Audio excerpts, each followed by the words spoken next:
Udah kelihatan ya teman-teman ya. Sorry Ya, ini udah. device aku yang satunya kayaknya rusak. Jadi nggak bisa coret-coret hari ini. Oke, tapi kita coba dari sini aja ya. Oke. Jadi pertama-tama kita akan ngomongin tentang basic anatomy. Jadi dari apa yang tadi aku udah bilang, kalau misalnya basic anatomy dari MSK itu bukan cuma tulang dan sendi, tapi juga ada soft tissue. Kayak gitu ya, soft tissue. Nah, tapi kalau misalnya kita belajar tentang MSK, kita harus juga belajar tentang apa yang kita bilang itu adalah posisi anatomis. Jadi posisi anatomis itu sebenarnya apa? Posisi anatomis itu sebenarnya adalah posisi yang dia itu adalah terstandarisasi. Jadi posisi terstandarisasi yang kita pakai sebagai acuan. Acuan untuk apa? Acuan untuk jika kita ingin untuk mendeskripsikan bagian daripada tubuh. Kayak gitu.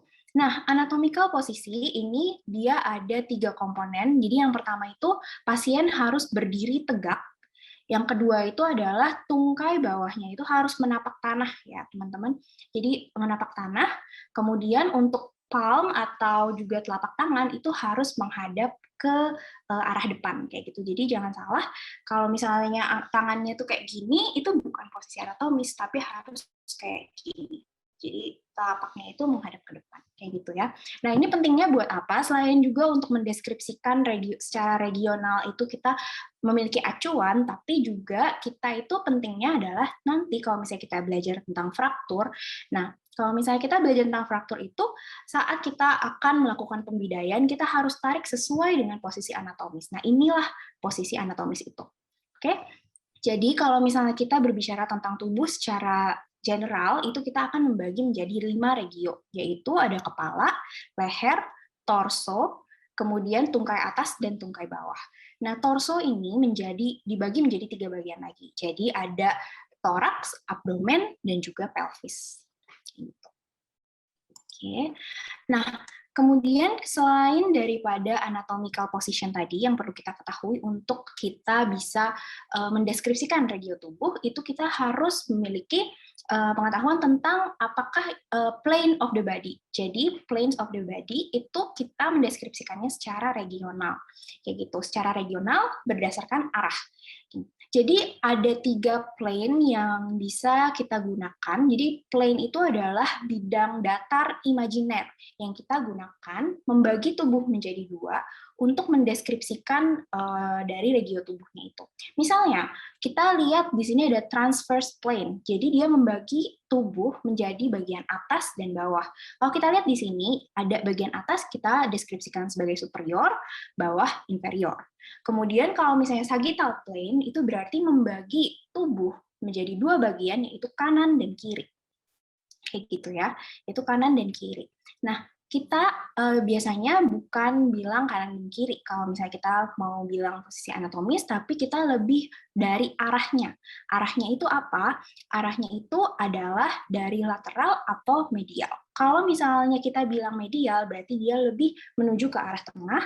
Kalau lateral berarti dia lebih menuju ke arah luar. Seperti itu ya.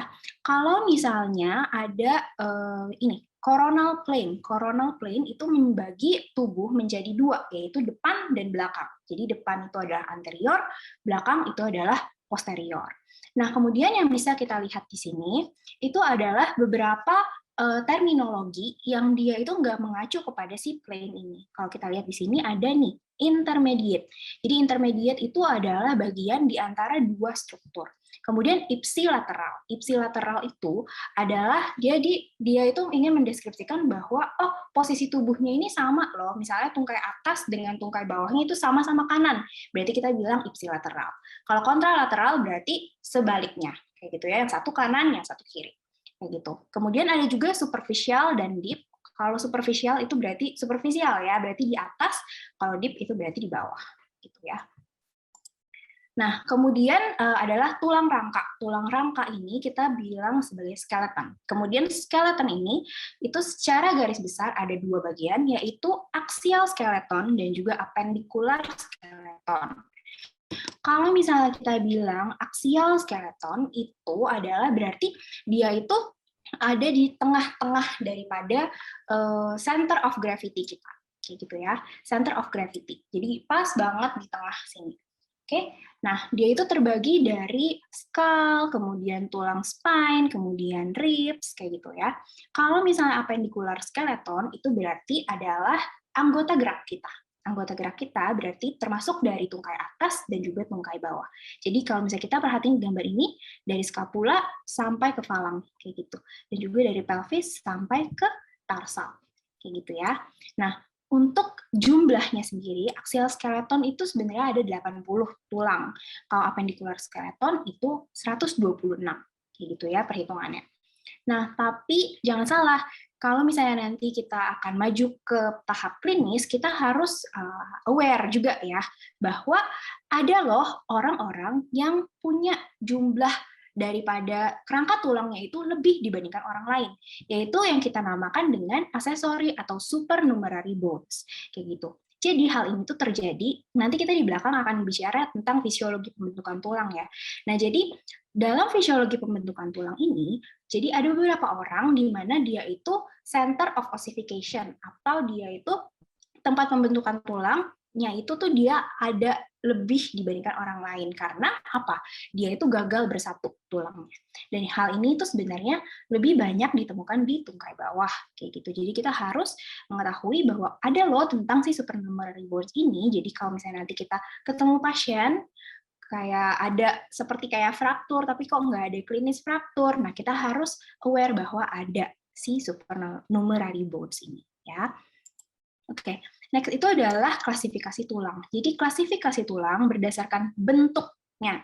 Berdasarkan bentuknya itu ada yang panjang, ada yang pendek, kayak gitu. Nah, kalau misalnya yang panjang itu berarti panjangnya lebih banyak daripada lebarnya gitu ya. Misalnya seperti femur, tibia, humerus, seperti itu. Kalau yang short atau tulang pendek itu biasanya bentuknya itu lebih ke arah seperti kubus, seperti itu ya. Jadi kita bisa temukan di tulang karpal, kemudian tulang tarsal. Kalau misalnya flat, berarti dia bentuknya pipih, kayak gitu ya. Ingat aja pipih. Nah, pipih itu kita temukan di mana? Kita temukan di tengkorak, kemudian di sternum, seperti itu. Kemudian ada juga bentuknya irregular. Jadi bentuk irregular itu dia tulangnya bentuknya itu tuh complicated. Dia tuh apa ya, nggak ada satu bentuk yang khusus gitu ya, seperti misalnya di vertebra kayak gitu, ataupun tulang-tulang di wajah kita. Nah, kemudian yang menarik itu adalah satu, sesamoid. Nah, sesamoid ini di tubuh manusia itu cuma ada satu, jadi kita namakan dia yaitu patella. Tapi kalau misalnya kenapa cuma satu, tapi kok kenapa kita nggak masukin dia ke short bone aja kayak gitu. Nah, itu karena bentuknya. Dan juga dia fungsinya itu adalah untuk proteksi kayak gitu. Dan biasanya sesamoid bone ini emang sih di tulang manusia cuma satu, tapi di tulang daripada daripada binatang-binatang lain itu bisa ditemukan lebih banyak kayak gitu ya. Jadi dia ada satu kelompok khusus. Nah, kemudian yang kita harus ketahui juga bahwa pada tulang itu kita bisa temukan yang namanya heterotrophic bone. Jadi dia beda dengan supernumerary bone. Kalau supernumerary bone emang dari awal, dari saat dia tumbuh, dari saat dia lahir, itu dia udah punya bakat untuk tulangnya itu tuh lebih banyak daripada orang lain. Tapi kalau misalnya heterotrophic bone, itu tuh adalah keadaan di mana tulangnya itu terbentuk daripada suatu reaksi daripada trauma. Biasanya banyak banget nih di atlet-atlet kayak berkuda kayak gitu ya. Jadi memang di bagian pahanya itu mereka di sini itu banyak sekali trauma gitu, trauma-trauma kecil. Seiring berjalannya waktu si trauma ini dia itu bukan membentuk jaringan jaringan scar tissue gitu. Tapi jaringan scar tissue ini menjadi jaringan yang akhirnya mengalami kalsifikasi dan kemudian osifikasi. Jadi dia akhirnya membentuk tulang di sini. Manifestasi klinisnya apa sih? Kalau misalnya kayak gini, itu biasanya dia nanti bisa menekan misalnya saraf atau menekan arteri yang ada di sekitar sini dan juga bisa banget menimbulkan nyeri nantinya ya. Kayak gitu. Oke, kemudian kalau misalnya kita belajar anatomi daripada tulang, kita biasanya ribet banget tuh ya di lab gitu, lab anatomi itu banyak banget kan ya. Tulang itu sebenarnya dia bentuknya nggak lurus-lurus aja kayak gitu. Tapi tulang itu banyak lekukannya dan juga banyak tonjolannya. Jadi kita ingat aja ada dua, depresi dan juga prosesus. Jadi kalau depresi atau opening itu dia sebenarnya mengacu kepada ini, passage of soft tissue. Di sini passage of soft tissue. Jadi dia itu bisa depresi atau bisa ngejeglok ke dalam gitulah istilahnya. Itu karena apa? Karena ada struktur yang lewat ke sana, yaitu ada saraf, ada juga arteri, kemudian ada ligamen, ada tendon kayak gitu. Kalau misalnya prosesus itu tujuan utamanya adalah untuk attachment. Attachment atau dia itu adalah untuk penempelan daripada tulang itu ke organ yang lain kayak gitu ya, biasanya ke otot kayak gitu. Oke. Nah, nanti ingetin aja ini tuh ada beberapa klasifikasinya ya. Jadi kayak sebenarnya kita perlunya hafalin ini aja yang ada di tabel ini gitu. Karena dia itu tuh sama di seluruh tulang, namanya itu akan sama. Misalnya foramen, ya di tulang manapun dia foramen namanya kayak gitu ya. Kalau bentuknya itu emang udah lubang kayak gitu. Jadi ya hafalin dari tabel ini aja. Gitu. Oke, kita lanjut ke fisiologi ya. Nah, fisiologi ini adalah struktur tulang. Jadi tulang itu sebenarnya fungsinya buat apa? Fungsi daripada tulang yang kita tahu paling banyak kita gunakan, yang paling banyak di pikiran kita juga ya, mungkin itu adalah untuk pergerakan, kayak gitu ya, buat bergerak ke sana kemari.